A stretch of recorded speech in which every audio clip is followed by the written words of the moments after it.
from the Brewsers, podcast about beer, coffee, booze, and bruisers. I am your host, Rudy John, and today we talk to Chelsea. We talk all about how she got into wrestling, being a radio personality, and how EC3 has helped her out. The NWA World Champion EC3 and Chelsea and the NWA will be in the DFW area May 18th out in Forney, Texas. The Crockett Cup is coming to Texas, and I cannot wait. Chelsea will be a part of the show. EC3 obviously will be part of the show, and you might get some more NWA people on the show before the show even happens to talk about not only their careers, but the NWA Crockett Cup itself. But that's for later date. But if you want to find out what is happening with your favorite podcast, all about beer, coffee, booze, and bruisers, make sure to sign up for the newsletter. It comes out twice a week. You get even more information about our guests. You get fun facts. And again, you get to find out what's happening with your favorite podcast, all about beer, coffee, booze, and bruisers. So without further ado, here is Chelsea.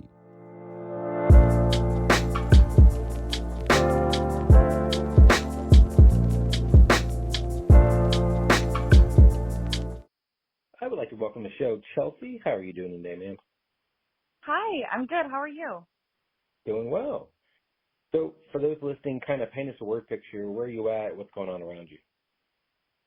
Right now, I am currently in Cleveland, Ohio, and for once it is not snowing.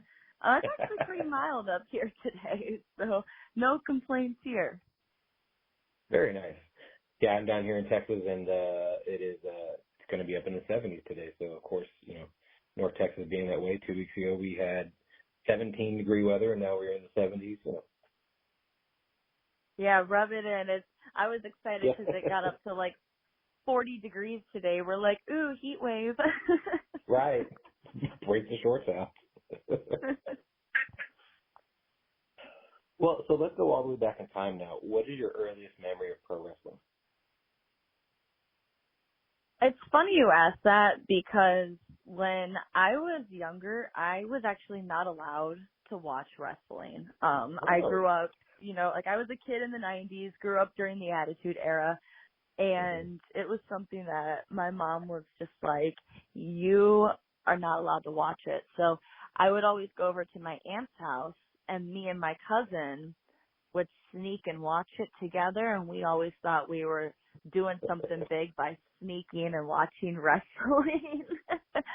So that's probably my earliest memories as a kid, being like 6, 7 years old when we'd have, my aunt would be like cooking dinner or something. We'd be in the other room and we'd turn it on, turn the volume down, and we were sneaking and watching it. Well, so who were some of the ones you always looked forward to being on screen? Back then, it was really, me and my cousin would always go back and forth yelling, "Do you smell what the Rock is cooking?" And then he would do the Stone Cold thing and, opening up a can of whoop, but then he would stop because, we're kids and how kids always like to push the limits and, pretend that, we're swearing and stuff. But, it was really just, the big guys. And then I was always kind of like low-key scared of The Undertaker, too, as a kid. I get it, yeah. I was growing up and, this was back in the black and gray Undertaker. And, like, that scene was just so, like, haunting and him coming down so slow. And, like, obviously Paul Bearers was just a very scary sight to see as well. And I was like, that whole package is, if you're a kid, if you weren't afraid of The Undertaker, you might want to get your head examined. Right. And they did so good with the storytelling of that character, too, because, like, as kids, we're legitimately believing that, like, oh, my goodness, this guy just died, and he's in a coffin, and he's gone, and we're stressed. I was stressed, After I got over my fear of him, you kind of start getting into it, but it was still, like, always a little with, like, low-key. It's like when you watch scary movies, you're going to be scared, but you can't stop watching it. It was like one of those things. Yes, exactly. Yeah, what they did with him and obviously the way he developed over the years was so great. But that whole presentation of that era was just absolutely amazing. Yeah, I agree. It was. Those were great times. And it's I love now that we have the technology. Like, Peacock where we're able to go back and just binge watch that whole era if we want Mm-hmm. to. Yeah.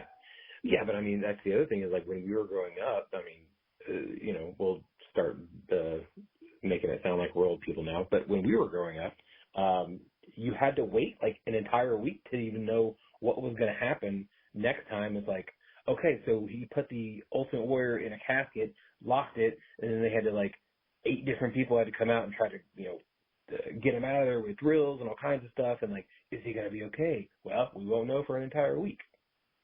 And I think that's also part of what made that era really like a great golden era for wrestling too, because we didn't have the internet. We didn't have dirt sheets. We didn't have spoilers or things that we could just openly speculate on all week, or you know what I mean? Like we saw what we saw, and we would see someone in person the next day and we'd talk about it, like the word of mouth, and then you're waiting to see what happens next, like you said. And then for me, I couldn't sneak it every week, so I would have to like hear from my cousin what happened, so it was definitely a different time. I mean, obviously the internet has given us great things when it comes to pro wrestling, connecting people in general, or actually giving maybe more of a story as to stuff we didn't know that was happening backstage.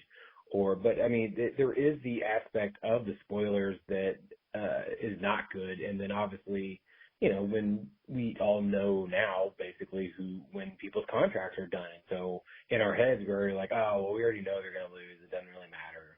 But sometimes, I mean, even now, like I'll find out some of the spoilers.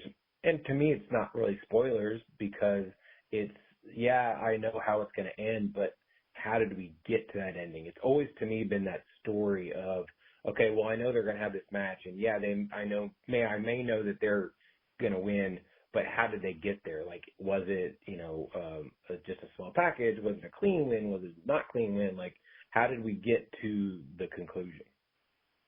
Yeah, and that's kind of what we have to do these days, when we're building these stories. It's focused more on other things like what you said, like how do we get there? How do we get to these stories? Because, like you mentioned, there are so many spoilers on the internet now. Like, for example, we all knew that Trinity's contract at TNA was expiring, that it was done. So it was absolutely no surprise to see her in the Rumble.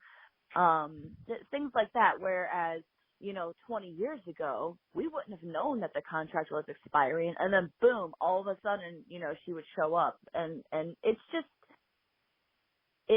a different world these days. Which, I mean, wrestling is I think the biggest now that it has been since those times, which is amazing. It's just all of us trying to figure out how to navigate around, make the internet our friend as opposed to our enemy, I guess is the best way to put it. Right. Yeah, and actually using it as another tool as opposed to something that you can just go online and like completely hate somebody else for no reason whatsoever. But, I mean, Matt Cardona, I think, has done an absolutely amazing job at that. I mean, look what he did when it came to, when he was in WWE. He wasn't getting over, so he started this YouTube show, and all of a sudden he started getting over. And then when he left WWE, he has been using that internet again to really help promote what he's been doing, whether it be his podcast, his action figures, his merch, like any show that he's coming up to, GCW or anything, or NWA as well, because he's just absolutely killed it, and he is the blueprint of what to do when you leave a massive company like that and you're back out in the quote-unquote wild of the independent world. That's a great point to bring up, too, because, there are, as much as we can sit here and say, oh, the internet's this or that, there are a lot of good uses out of it as well. It could be a great utility if you use it properly. And, like you said, he 100% did use it properly. Actually, it's funny you bring him up because the very first NWA show that I ever had the honor of working was the Matt Cardona Always Ready pay-per-view in Knoxville, Tennessee, in 2022 in June. So that was that was such a great experience. But yeah, like you said, like getting to see how, he leaves one company, but now he has an entire pay-per-view dedicated around him, and he was injured at that time. It was like it was great. Yeah, I've loved everything he's done when it comes to his independent world and his run that he's on. Like, I mean, he says he makes more money doing what he does than he did in WWE, which I absolutely agree with, because he probably does, and he's not limited to what he can and cannot do, because, when you're in that WWE bubble, from what we hear, and I've never worked there, but we hear that you have to go through all these people just to get things approved. Like, I think even John Morrison or Dolph Ziggler was talking about a workout routine kind of company that they wanted to start. Well, WWE didn't see it in their plans, so they nixed it until they were released, and then all of a sudden they released it. Like, I know John Morrison also, that movie that he created, he put everything on the line for that thing. And of course he wasn't going to get that approved by WWE, because he wrote it, directed it, started it, like everything. And so, when you are out of that bubble, you can really have the freedom that you need to as a quote unquote independent contractor, and you get to do so much more things, and you get to create your own possibilities. Yeah, I think you definitely hit the nail on the head right there, because you mentioned something about limitations, and I think that's the biggest thing, is that with certain places you can have limitations put on yourself within your contract, or what you can and can't do. But once you do become this independent contractor in a way, that like you are your own boss, so your limitations are based off of you and how far you want to take it, where your creativity can go. And we've come to find in this business, the more creative you are, the better you usually do. Mhm.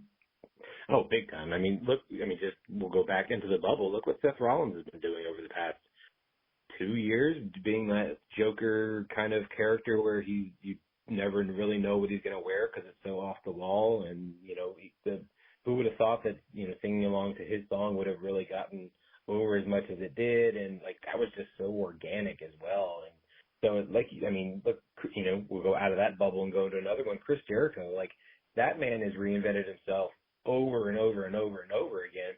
And he is such a creative person that he's got a great podcast. He's got a cruise that's going on right now as we're recording this. He's killing it in AEW, and he's got a band as well. Like, he's constantly doing things that just interest him, and he's got such a creative mind when it comes to stuff like that.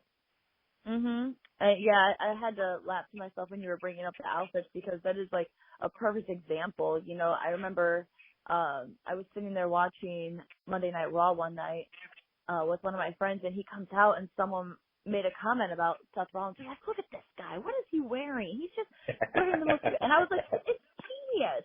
I mean, how can you sit there and talk anything bad about what he's doing? Because it is absolutely genius. Because you know why? You're sitting here talking about it.